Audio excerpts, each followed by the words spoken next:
भाई रिव्यू देने से पहले मैं जस्ट अपनी मूवी इंडस्ट्री को ये बताना चाहता हूँ, अगर आप अपनी स्टोरीज को यूज नहीं करोगे तो कोई और आपकी उसी स्टोरीज को अपने एग्जैजरेटेड वे में दिखाएगा और फिर आप उसे नहीं बोल सकते कि इसने गलत दिखाया है। न्यूट्रल ऑडियंस उसी चीज को ही सच मानेगी जो उन्होंने देखा है। So respect your own stories, respect your art and एक किस्म के ड्रामा से बाहर आ जाए और अपनी मूवीज बेहतर बनाए। बेहतर तो अभी दूर की बात है, अब बनाएं तो सही, ताकि यूजिंग सिनेमा हम भी अपना कल्चर ग्लोबली दिखा सकें by making good content. Now अगर धुरंधर की बात की जाए तो आजकल जब भी कोई इंडियन पॉलिटिकल या स्पाई बेस्ड फिल्म आती है तो अक्सर ऑडियंस एक्सपेक्ट करती है कि फिर वही बॉलीवुड का टिपिकल इंडिया पाकिस्तान एजेंडा होगा, ओवर द टॉप डायलॉग्स होंगे और एक clear black and white narrative होगा। और ये चीज ऐसा नहीं कि इस मूवी में नहीं दिखाएगी, भाई कंटेंट के लिए पाकिस्तान के अलावा इनके पास है ही क्या, और इनकी स्टोरी प्रॉपर सच्ची है वो तो आप भूल ही जाओ। मैंने इस मूवी को बस एक फिक्शनल कहानी के तौर पर ही देखा है, जहाँ इन्होंने हमारे रियल कैरेक्टर्स उठाए और अपने हिसाब से पोर्ट्रे कर दिए। लेकिन ये मूवी दूसरी मूवीज से थोड़ा डिफरेंट खेलती है।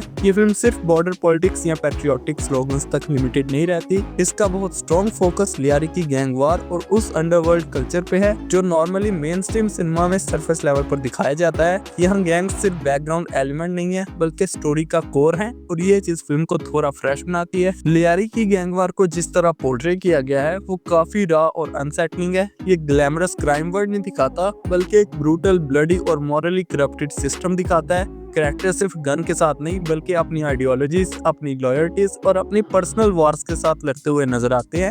इसीलिए फिल्म सिर्फ एक हीरो वर्सेस विलन स्टोरी नहीं लगती बल्कि मल्टीपल पैरेलल कॉन्फ्लिक्ट्स एक साथ चल रहे होते हैं। और यहीं से फिल्म का सबसे स्ट्रॉन्ग एस्पेक्ट निकल कर आता है कैरेक्टर्स। भले ही रणवीर सिंह फिल्म का मेन प्रोटैगनिस्ट है, लेकिन धुरंधर उसको ट्रेडिशनल बॉलीवुड हीरो की तरह सेंटर स्टेज पर रखकर बाकी सबको साइडलाइन नहीं करती। हर मेजर कैरेक्टर को अपना स्पेस दिया गया है, हर एक की बैक स्टोरी, मोटिवेशन और स्क्रीन प्रेजेंस है। ऐसा लगता है जैसे ये एक इंसेम्बल फिल्म है जहाँ सिर्फ एक आदमी वर्ल्ड नहीं कैरी कर रहा होता बल्कि पूरी दुनिया कैरेक्टर्स के थ्रू बिल्ड हो रही होती है। रणवीर सिंह का कैरेक्टर इसीलिए इंटरेस्टिंग लगता है क्योंकि वो लाउड नहीं है। ये वो रणवीर नहीं है जो शाउटिंग, स्वैगर और नॉन स्टॉप डायलॉग से स्क्रीन डोमिनेट करता है। यहाँ रणवीर ज्यादा साइलेंट है, रिजर्व्ड है और शैडोज में रहता है। वो हर सीन में बोलता नहीं लेकिन उसकी प्रेजेंस फील होती है। उसका गुस्सा, उसका पेन और उसका रिवेंज ओपनली एक्सप्रेस नहीं होता बल्कि धीरे धीरे बिल्ड होता रहता है। ये एक इंटेंशनल चॉइस है जो इस कैरेक्टर को और ज्यादा डेंजरस बना देती है। फिल्म का फर्स्ट पार्ट क्लियरली एक सेटअप जैसा लगता है। रणवीर का कैरेक्टर अभी पूरी तरह एक्सप्लोर नहीं करता। उसका असली रिवेंज, उसका असली पे ऑफ फिल्म हिंट करती है कि पार्ट 2 में आएगा और ये स्लो बर्न अप्रोच काफी इफेक्टिव है। आपको लगता है कि जो कुछ भी हो रहा है वो सिर्फ सरफेस है और असल तूफान तो अभी बाकी है, इसलिए एंड तक आते आते एंटिसिपेशन बिल्ड हो ही जाती है।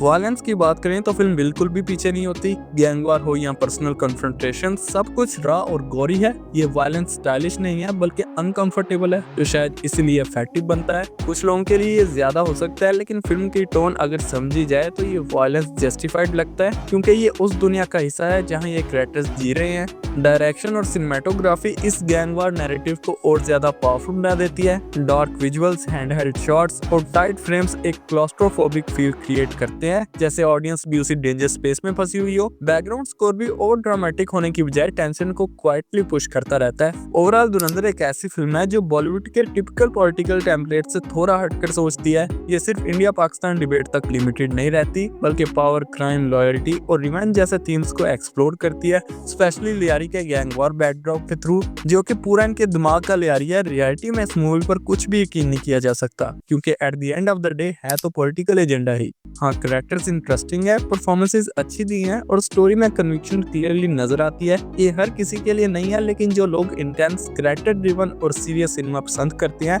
वो इस मूवी को ट्राई दे सकते हैं। एंड में मैं यही कहूंगा, despite its 3.5 hour run time, film exhausting नहीं लगती। ये हैवी है, गोरी है और डीपली पैशनेट है, इसलिए मैं पार्ट 2 का वेट कर रहा हूँ। बाकी अगर आपने धुरंधर देखी है तो कमेंट्स में जरूर बताओ कि आपको इसका गैंग वार एंगल कैसा लगा। और यार हमारे सब्सक्राइबर्स इस नंबर पर स्ट्रक से हो गए हैं, तो अगर आपको वीडियो अच्छी लगे तो लाइक और सब्सक्राइब जरूर किया करो। 500 सब्स का अपना सेकंड टारगेट है, सो डू सब्सक्राइब। और एक और आशिकी मूवी की काफी बात हो रही थी जिसका नाम है तेरे इश्क में, उसके बारे में भी मैंने आई बटन वाली वीडियो में बात की है, आप चेक कर सकते हो। मैं आपसे वही मिलूंगा, तब तक के लिए stay safe and be happy.